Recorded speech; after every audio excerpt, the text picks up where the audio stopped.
Fala pessoal, de boa, tranquilo? A gente fez duas aulinhas já sobre polaridade. A gente fez uns exercícios mais simples, depois uma explicação um pouco mais complexa. E agora vamos tentar resumir isso tudo numa aula final, que é com resolução de exercícios sobre polaridade. Prestem bastante atenção que a gente, no resolver o exercício, eu tenho certeza que todas as dúvidas serão sanadas, ou seja, serão eliminadas. Vamos lá em frente? Livro de Atividades, página 25. A grande diversidade de substâncias que existe na natureza se deve à capacidade que os átomos dos elementos químicos têm de se combinarem entre si. Por isso, por exemplo, no ar, na água do mar e em tudo ao nosso redor são encontradas substâncias, cada qual com sua composição. Assinale a alternativa que corresponde às ligações presentes na água, no cloreto de sódio e no oxigênio, respectivamente. Moléculas e estruturas bem simples. A gente vai bater bastante. Eu quero que vocês fixem isso. Quando vocês forem escrever água, vocês vão escrever assim, ó, H-O-H, certo? E vocês vão fazer duas bolinhas de um lado e duas do outro, que são os elétrons que não se ligaram no átomo central. E vocês vão lembrar sempre que a águla é uma molécula de geometria angular. O NaCl, como ele tem um metal, que é o Na, mais o ametal, que é o cloro, ele é um composto formado por ligações iônicas. E o gás oxigênio, ele é O dupla O. Fechou? Então, como é que eu vou avaliar as ligações presentes nessa molécula? Primeiro aqui, ó, a água ela tem ligação covalente. Por isso que tem os tracinhos aparecendo ali. Ó. Os tracinhos aparecem na água e aparecem no O2. Então, esses tracinhos representam ligações covalentes. Percebe que o NaCl ele representa assim, ó, Na mais e Cl menos, já que ele é um composto iônico, ele não tem tracinho, ele não tem par de elétrons sendo compartilhado. Ó, essa ligação da água que é feita entre o O e o H, e essa outra ligação que é feita entre o O e o H, ela é uma ligação covalente polar. Ligação feita entre átomos diferentes é uma ligação polar. Eu não estou falando da molécula, eu estou falando da ligação. No NaCl, a gente acabou de ver que ele é um composto formado por ligações iônicas. E, finalmente, o gás oxigênio, que é O2, então, essa ligação dupla aqui, ela também é uma ligação covalente. Como ela é feita entre dois átomos iguais, então ela é uma ligação o quê? Apolar. Fechou? Então vamos lá aqui, deixa eu ver. Iônica descarta, covalente apolar descarta, covalente apolar descarta. Então, representes na água, covalente polar. No sal de cozinha, no NaCl, ligação iônica, e no O2, covalente apolar. Resposta certa, letra D. Cai muito em prova essas moléculas simples, o gás oxigênio, o cloreto de sódio, a água, o gás carbônico, são as mais abundantes, mais frequentes em provas. Vamos à leitura, vamos lá. Como é que se faz o gelo seco? Antes de saber como o gelo seco é fabricado, você precisa saber que, ao contrário do gelo molhado, ele não é feito de água, e sim de gás carbônico. Então, primeira informaçãozinha, o gelo seco é feito de CO2. O mesmo CO2 que a gente expele, ou seja, elimina na respiração. Se na forma gasosa o CO2 é o famoso gás carbônico, no estado sólido, ele é o gelo seco que o sorveteiro usa para o picolé não derreter na praia. Para fabricá-lo é preciso coletar matéria-prima. Embora o gás carbônico esteja presente na atmosfera, os fabricantes não o retiram do ar, e sim do lixo da produção de outras substâncias. A produção de amônia, por exemplo, libera gás carbônico, que é sugado para uma chaminé, para um tanque especial. Nesse lugar, ele é resfriado e comprimido até atingir uma temperatura de menos 28 graus Celsius e uma pressão de 300 psi. Cerca de 10 vezes a pressão dentro de um pneu de carro. A vantagem do gelo seco em relação ao gelo de água, ou gelo molhado, é que ele se mantém a uma temperatura média de menos 80 graus Celsius. Ou seja, ele é muito mais gelado do que o gelo molhado. Uma última e óbvia curiosidade, você sabe que o gelo seco tem esse nome? Porque quando ele é aquecido, ele passa direto do estado sólido para o estado gasoso, ou seja, ele sofre uma coisinha que a gente já viu, que é uma mudança chamada sublimação. Tranquilo? Então, o gelo seco, ele é usado porque ele refrigera muito mais do que o gelo da água, porque a gente sabe que a água congela a 0 graus e o gelo seco vai estar lá, ele vai manter menos 80 graus. Não que eu não consiga fazer o gelo chegar a menos do que 0, né? Eu tenho gelo a menos 15, menos 20, mas ele ele consegue ser mais resfriado e ele tem uma vantagem que quando ele não derrete, ele não funde, ele sublima. Fechou? Qual é o estado físico em condições ambientes? Qual é o estado físico do gelo seco a 25 graus Celsius? A temperatura ambiente, ele já passou para o estado quê? Gasoso. Quais são as fórmulas eletrônicas e estrutural? Vamos lá, eletrônica. Bota o O, pessoal, bota o C e bota o O, CO2. O carbono é do grupo 14 ou 4A, tem 4 elétrons. Então você vai fazer aqui, ó, 2 para um lado e 2 para o outro. Só de maneira didática eu vou mudar a cor dos elétrons do oxigênio. O oxigênio tem 6 elétrons numa camada. Então aqui, ó, 1, 2, 3, 4, 5, 6. 1, 2, 3, 4, 5, 6. Pronto, pessoal. Essa aí tá aqui, né? Ó, 5, 6. Fechou? Essa é a fórmula eletrônica, ou a fórmula de Lewis. Como é que fica a fórmula estrutural? O dupla C dupla O. Quais são as ligações entre os átomos da molécula de gás carbônico? Ele tem o quê? Duas. Quais são as ligações entre os átomos da molécula? Ele tem duas ligações duplas covalentes polares. Lembra? A ligação dupla entre o C e o O, ligação feita entre átomos diferentes, é polar. A molécula de gás carbônico é polar ou apolar? Para ver a molécula, você vai fazer aqui, ó, você vai fazer O, C e O. E aí você vai fazer os vetores. Quem é mais eletronegativo, o O ou o carbono? Fui ontem no Clube Brasileiro e só comi. Fui ontem, tá o O, no Clube Brasileiro e só comi, tá o C. Então, o O é muito mais eletronegativo. Então, você faz assim, ó. Você pega do C e faz uma setinha que aponta para o O. Você pega do C e faz uma setinha que aponta para o O. Pergunto para vocês, se está puxando um para a direita e está puxando o outro para a esquerda, qual é a resultante desses dois vetores? A resultante é que os dois se anulam. Então, se não tem um vetor resultante para nenhum dos átomos, já que eles se anularam, essa molécula ela é apolar. Justifique sua resposta. Ademir, é porque as setinhas se anularam. Eu entendi o que você quis dizer, mas você quer dizer que o momento dipolar resultante, tá aqui, ele é igual a 0. Isso significa que os vetores se anularam e, consequentemente, não há presença de um polo.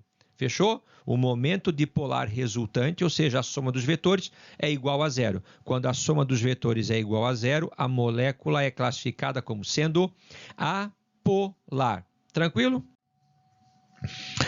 Com base no método da repulsão dos pares eletrônicos da camada de valência, o método Vesper, tá? Determine o que se pede para cada composto BCl3. A gente já está cansado de ver que o bóron é uma exceção, que ele fica estável com 3 elétrons com 6 elétrons na última camada. Fórmula de Lewis. Vocês vão fazer aqui assim, então. Boro. Vamos colocar um F aqui em cima, um F aqui embaixo, um outro F aqui. Boro, 3 elétrons. Um aqui, um aqui e um aqui. Flúor, 7 elétrons. Um fazendo ligação com o boro. Ó, umzinho fazendo ligação com o boro. Os outros 6, para dar os 7 que ele tem, ao redor do flúor. Ó, 2, 4, 6. 2, 4, 6. Beleza? Estão vendo que não sobrou átomos no átomo central, por isso que ele tem geometria trigonal. Agora eu tenho CH3Cl. Então eu vou botar aqui, ó, CH3Cl. A gente já tinha visto que as moléculas que têm 5 átomos têm geometria tetraédrica. Então, o certo seria você fazer isso, né? Ó, CH, CH, CH, ou tanto faz um para cada um. E aqui o Cl, né? Para que ela tivesse esse tipo de disposição que é tetraédrica. Vamos fazer aqui, ó, carbono, família 4A. Então, eu boto o quê? 4 elétrons. O hidrogênio, a gente sabe que ele só tem um elétron, então eu compartilho aqui e compartilho aqui. E o cloro tem 7, então eu faço 1 compartilhando com o carbono, 2, 3, 4, 5, 6, 7. Lembrando que você não precisa fazer os elétrons com cores diferentes, porque elétron só tem um no universo inteiro. Tá? Então, ele é sempre a mesma partícula. Eu estou só fazendo com cor diferente para que você localize. Então, de quem é o, da onde é que está vindo esse elétron. Vamos para a primeira aqui, ó, número de pares de elétrons ligantes. Então, aqui ó, eu tenho um par ligante, 2 pares ligantes, 3 pares ligantes. Número de pares de elétrons isolados. Sobrou algum elétron isolado no boro? Então, não sobrou nenhum elétron isolado. Geometria dessa molécula. Essa geometria, ela é trigonal plana. Polaridade da molécula. Vamos lá. Vetor puxando para o flúor. Vetor puxando para o flúor. Vetor puxando para o flúor. Se todo mundo puxar daquele jeito, todos eles se anulam, ou seja, o momento dipolar resultante dessa molécula é nulo. As setinhas se anularam. Então, se elas se anularam, essa molécula ela é o quê? Apolar.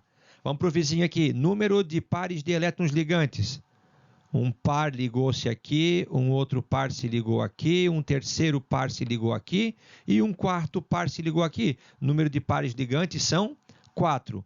Número de pares de elétrons isolados, no caso no átomo central, que a gente trabalha melhor, nenhum. Geometria molecular, a gente acabou de fazer lá em cima, que ela é o quê? Tetraédrica. Polaridade da molécula, polar ou apolar? Vamos lá, quem é mais negativo? O C ou o H? O H pega todo mundo, então, ó lá, puxa para o C. Ó lá, vai lá, puxa para o C, vem aqui e puxa para o C. Então, os elétrons do hidrogênio são atraídos para o carbono. E o C com o Cl, fui ontem no clube, então, ó, aqui, então, esse é puxado para cima. Então, eu tenho isso aqui, isso aqui, e isso aqui, e isso para cima. Percebe que todos eles estão apontando para cima? Então, lá para onde eles apontam é o polo negativo. E para da onde eles partem é o polo positivo. Lembra que eu tinha falado para vocês? Se o átomo de carbono está circundado por 4 átomos iguais, ela é apolar. Se tiver pelo menos um diferente, essa molécula vai ser o que então? Polar. Tranquilo? Vamos lá. Continuando, né? PCl3. Olha lá, o fósforo é do grupo 15, ou família 5A. Então, a gente sabe que ele tem 5 elétrons numa camada e ele usa 3 para fazer ligação. Então, sobra um par nele. Vou fazer de propósito aqui, ó. Vou fazer assim, ó. P. Olha lá. Cl, Cl. Ah, desculpa, é de Lewis, não é a estrutural. Deixa eu apagar que eu estou fazendo errado aqui.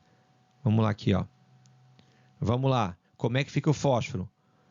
Um elétron para cá, um outro elétron para cá e um outro elétron para cá. Como ele é do grupo 5A, vai sobrar um par de elétrons no fósforo. Cloro, grupo 17, ou 7A tem 7 elétrons, faz um parzinho aqui e ainda sobram 6. Olha lá. Faz um parzinho aqui e ainda sobram 6. E finalmente faz um parzinho aqui e ainda vão sobrar 6. De boa? E percebam que no fósforo está sobrando um par de elétrons no átomo central.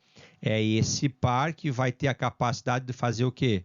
Importante de repelir as ligações pelo modelo que o enunciado falou, que é o modelo VSEPR, Valence Shell Electrical Pair Repulsion, ou seja, a teoria de repulsão dos pares eletrônicos da camada de valência. Número de pares de elétrons ligantes. Quantos pares se ligaram? Um par aqui, 2 pares aqui, 3 pares aqui. Número de pares de elétrons isolados. Opa, aqui no fósforo apareceu um par isolado. Que geometria essa molécula tem? Essa molécula é assim, né? Olha lá, ó. Tá vendo? Ela tem geometria o quê? Piramidal. Em alguns vestibulares coloca-se piramidal trigonal. Quer dizer que ela é uma pirâmide de base triangular. Também está certa. Porque a anterior era trigonal plana. Polaridade da molécula. Lembra? Toda molécula angular e toda molécula piramidal sempre serão polares. Tranquilo? Molezinha? Vamos para frente? A molécula de NF3 e de BCl3. A gente já tinha visto isso, né? Ó, a molécula de NF3 segue o mesmo padrão do PCl3 ali. Então fica assim, ó. Fica F e fica F, e aqui sobra um par de elétrons no átomo central. E o B, a gente fez o BF3, e a mesma coisa é o BCl3. É a mesma coisa, vai ser o quê? O BCl3.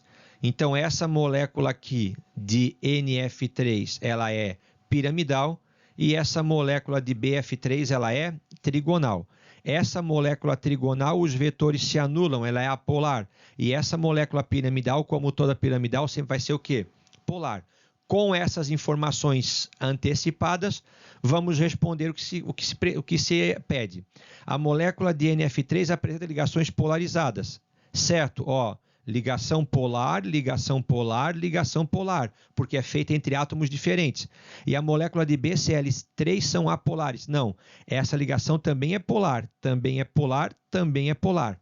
Então, as duas moléculas são feitas por ligações polares, porque as ligações são feitas entre átomos diferentes. Agora, quando você vê a resultante dos vetores, no NF3 aqui, eles não se anulam. No BCl3, eles se anulam. Então, letra B, a diferença de eletronegatividade entre os átomos que formam a molécula de NF3 é maior do que a existente entre os átomos que formam a molécula de BF3. Isso explica porque ela é polar ou apolar, a diferença de eletronegatividade dentro da ligação? É isso que explica? Não. O que explica é o somatório dos vetores. Errada a letra B também. Ambas têm a mesma geometria. Errada. Uma é piramidal e a outra é trigonal. A molécula de NF3 apresenta simetria e a outra assimetria. Não é o critério de simetria aqui. A molécula de NF3 tem geometria piramidal trigonal. Beleza. Enquanto BCl3 é trigonal plana. É por isso que uma é polar e a outra é polar. Porque elas têm geometrias diferentes. Mesmo tendo... Ambas têm 4 átomos. Um central e 3 ao redor. Só que uma é piramidal e a outra é trigonal. Utilizando o modelo de repulsão dos pares eletrônicos da camada de valência, o modelo VSEPR, assinale a alternativa correta, geometria e polaridade. Exercíciozinho que a gente gosta bastante, o vestibular também gosta bastante. Olha lá, vamos lá então. Amônia. Essas são moléculas aqui, deixa eu ver aqui. Ó, o número 8 aqui vai ser uma molécula orgânica, então vocês ainda não viram essa. Mas as outras vocês são obrigados a saber. 01, amônia. Amônia é NH3. como é que fica o NH3? Fica assim, ó, H, H e H, porque no N sobra um par de elétrons. Então, a molécula de amônia tem geometria piramidal. Olha ali a amoniazinha do nosso lado, querido. Olha só que queridinha, tá aqui. Tá?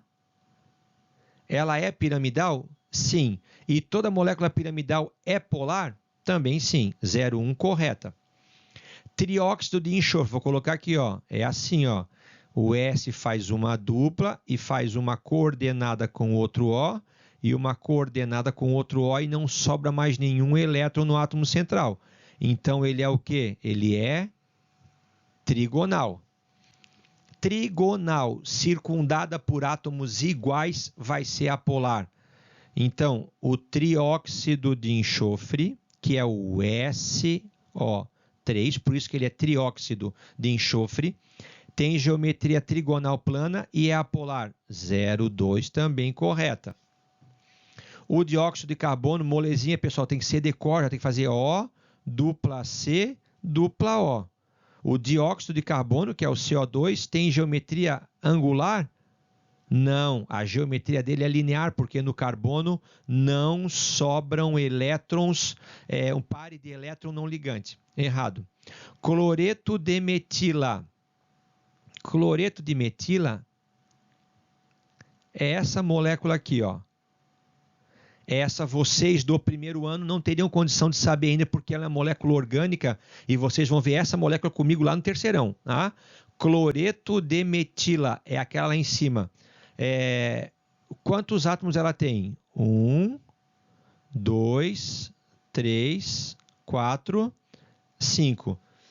Lá naquele nosso macetezinho básico, quando tem 5 átomos, a geometria ela é o quê? A geometria ela é tetraédrica. E, finalmente, o ácido cianídrico, HCN. O ácido cianídrico, que é o HCN, tem geometria linear e é uma molécula polar. Porque como é que eu sei que ela é polar? Olha essa ligação aqui, ó, do H com o C. Quem é mais negativo, o C ou o H? Ademir, o H não ganha de ninguém, só dos metais ele ganha, né? Então, essa ligação aqui, olha lá, ela puxa para o C. Quem é mais negativo, o C ou o N? Ademir, fui ontem no... é o N. Então, essa ligação tripla, ela puxa para o N. Pergunto para vocês, o vetor número 1 e o vetor número 2, eles se anulam ou se somam? Ademir, os dois apontam para a mesma direção. Então, os dois se somam. Está aqui, ó. Eu tenho um vetor grande apontando para o N, então o N vai ser meu polo negativo, e ele está partindo do H, que vai ser o polo quê? Positivo. Fechou? Então, essa molécula de ácido cianídrico ela é linear e ela é a molécula polar. 16 com 2, 18, com mais 1, 19. Tranquilo, galera? A gente encerrou, então, o assunto polaridade. Eu, praticamente, nessas 3 aulas, eu revisei todos os principais exemplos que possam vir a cair em vestibulares ou provas. Fechou? Tarefinha para vocês para a próxima aula. Se alguém estiver acompanhando essa aula, que não seja nesse momento em particular, acompanha, tem mais um exercício que é a tarefa para vocês. Beijão, grande abraço, até o próximo encontro. Quem estiver na aula agora, retorna para mim. Quem estiver continuando, mais um exercício para finalizar a aula. Esse exercício eu já vou antecipar o próximo assunto, que é forças intermoleculares. Vamos ver o processo número 1. Olha lá, pessoal. No número 1 eu tinha a H2O líquido. Eu tinha a água que era líquida e ela passou para água gasosa. Ou seja, a água vaporizou. Vamos usar um termo mais simples, que ela sofreu ebulição. Tá? Pessoal, qual é a fórmula da água que a gente bebe? H2O. Qual é a fórmula da água que está na nuvem? Também é H2O. A que a gente bebe, ela é o quê? Líquida. E a da nuvem, ela é o quê? Gasosa. Mas não deixa de ser H2O. Olha a diferença. A diferença é que na água líquida as moléculas estão mais aproximadas. Tem uma força prendendo as moléculas de água. Na água gasosa, as moléculas romperam essa força e se liberaram para o estado gasoso. Entenderam? Então, assim, ó, indique as ligações que foram rompidas entre os átomos ou as moléculas e o tipo de ligação.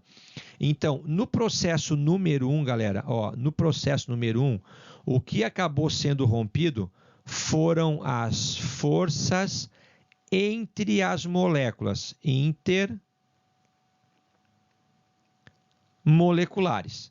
No processo número 1, o que prendia uma molécula de água na outra foi rompido, então rompeu a força. Nós vamos ver depois, vocês não viram ainda, que essas forças elas são chamadas de ligações de hidrogênio.